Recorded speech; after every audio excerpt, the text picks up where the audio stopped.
Welcome to week 1 of the War and Peace vlogs. My goal as always is to document what I'm reading so that I remember it long term. Also, reasons why you might want to read this book and why classics don't need to be intimidating. Finally made it past that initial party scene. That has been my limit for how far I get in the book for a couple years. Followed Pierre. He was encouraged not to hang out with some people that are not good for him, but he goes to this party. They have a young bear and they're taking bets how long someone can wrestle with the bear. Here, he really wants to experience what other people are getting out of life. He doesn't want to miss out. He sees this guy who's taking bets that he can sit on the edge of a window and like drink a whole bottle. Everyone's kind of terrified to watch this guy do it because they don't want him to like fall to his death, but they also, take the bets. The guy sits on the window and he does it and he's fine. I mean, fine, relatively. Then Pierre automatically is like, oh, I want to do that too, because he wants to experience the same fear and thrill and then adulation of others that this guy just earned. He's persuaded not to do that, and instead he takes up the bear and he like dances with the bear. Excited to recap my thoughts with you at the end of this. I will see you again in a little bit.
190 pages. My next chapter that I need to read is chapter 20. One of the things that I tried yesterday was switching to the audiobook, because when we hit the war part of War and Peace, I started to have some attention issues. We're following characters and how they are reacting to being at war. One of them is feeling exhilarated about being in the danger and seeing places that he hasn't been to before. Another is feeling like a sense of purpose, the ability to strive for something greater and try to like save this group of men. Another is just kind of trying to figure out how they can profit from this, and they're not really taking anything seriously. They're kind of sarcastic. We met a lot of characters. It's been very detailed. It was a lot more detailed than I expected it to be. Like people going from one place to another and the smoke on the air. The soldiers' boots have worn out because they've hiked for 700 miles and the rest of their clothing is doing fine, but they really need new shoes. I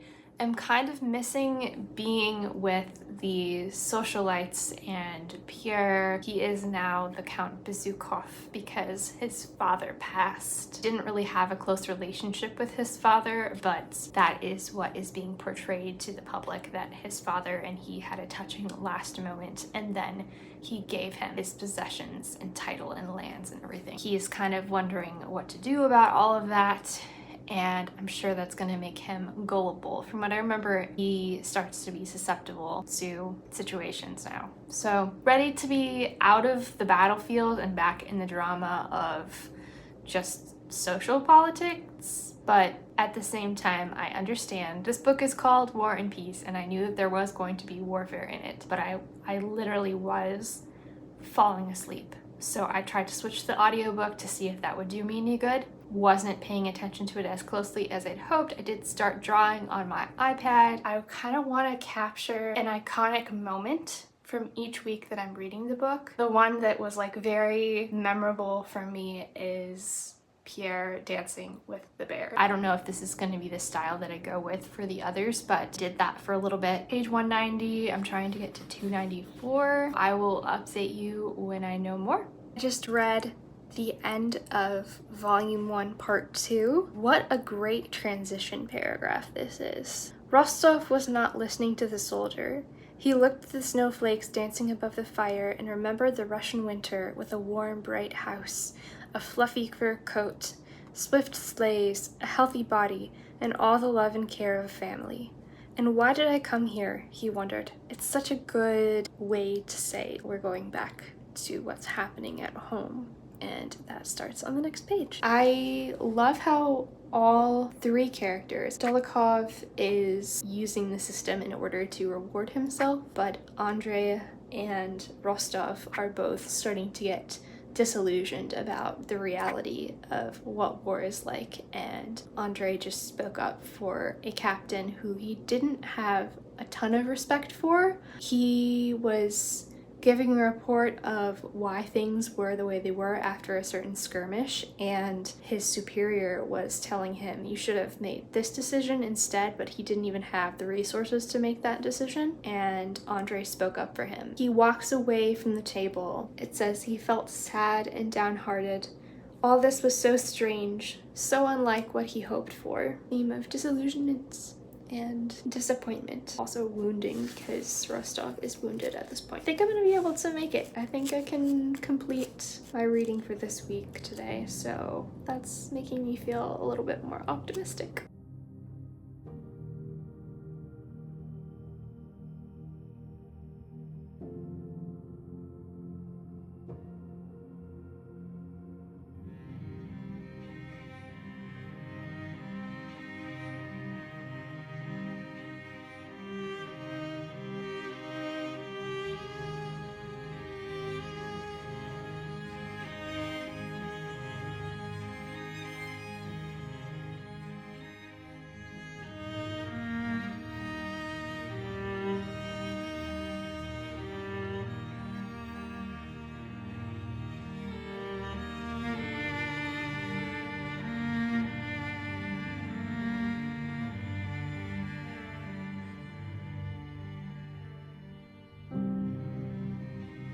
Finished volume 1 of War and Peace, and I have thoughts.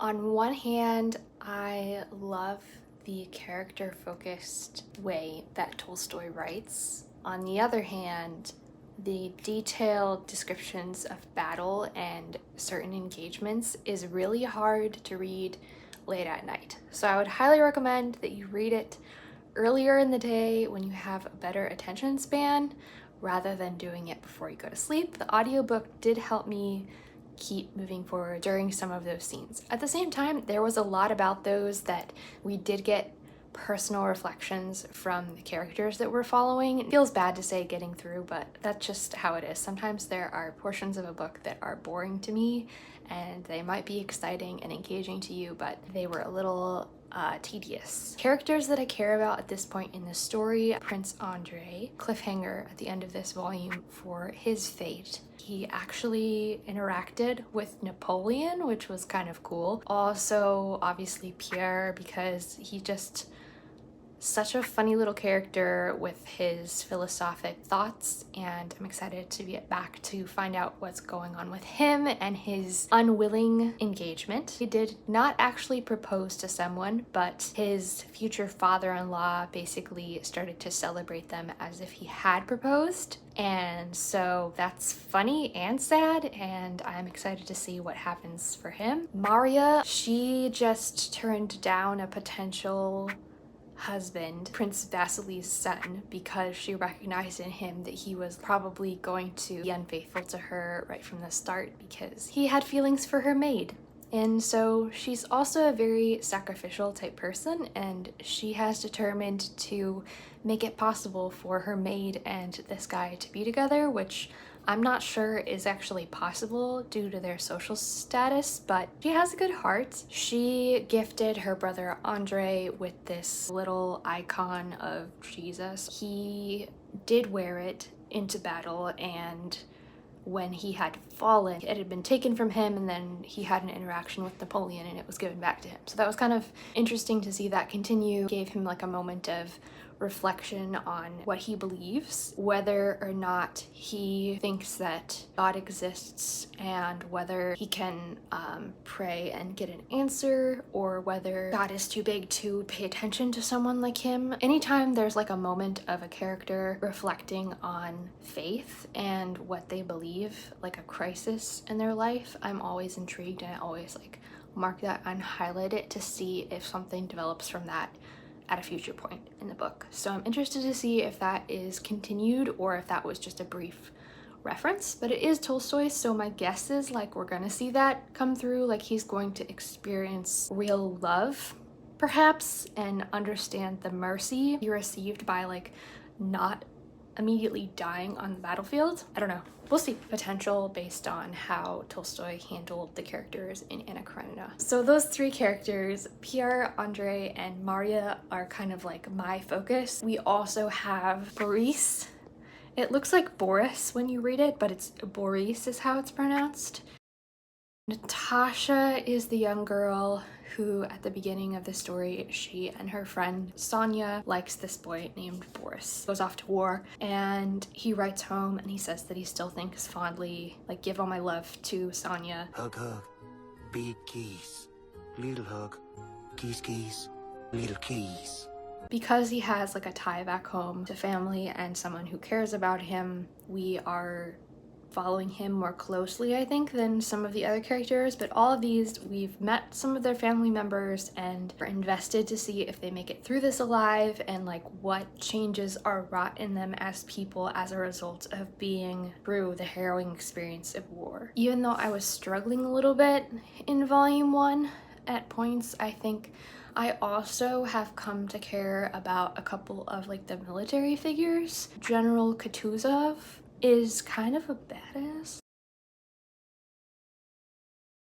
He cares more about what's going to happen to his men than simply following out the orders that are written up by men who know nothing of action and really don't care about wasted resources, which are people in this circumstance. He just went through an ordeal where the enemy was much closer than they thought, and his entire troop, his entire squadron, I don't know, like they all fled. He was kind of caught in the current of their retreat, which he didn't order, and he was injured. Prince Andre was serving under the sky. So like I think he makes it, and like there's going to be more interactions with those two characters. If you're thinking about reading this book, first thing that you're going to want to know, even though this is a Russian novel, some of the characters are speaking in French. Often there are like a couple paragraphs or a whole letter that is in French. At least in my edition, you need to read the footnotes to read what they're saying when they speak in French, unless you happen to be fortunate enough to know French. I know very, very little. When I start to see them speaking in French, like my eyes go down to the footnotes. And that took a little bit, but I think by the end of the first volume, you're already in that habit. It's not as annoying as it was initially, but that was definitely something that I wasn't anticipating. And it slows down your reading pace just a little bit because it's not all right there in like the main text block of the page. In a way, it might help you learn a little bit of French. My strategy going into next week is going to be splitting up the volume. I'm going to actually start tomorrow reading the next volume so that I'm ahead a little bit of next week's video. Trying to keep up the pacing, but also not overdo it on how much I have to read each day. That's my strategy for next week. Overall, I'm enjoying my time with this classic. I think that it's only going to get better as I continue through the volumes and see where they're going in life. Have you read this book? Are you watching this video because you just like to think about it sometimes? Or are you watching this because you are interested in reading it, but you're a little scared about taking the leap? I'd love to know who's watching, where you're at, and if you have any questions for me that I can answer in a future video. I'll be doing 3 more of these, 1 for volume 2, 3, and 4. I look forward to engaging with you in the comments, and I will see you for another vlog next Wednesday. Take care.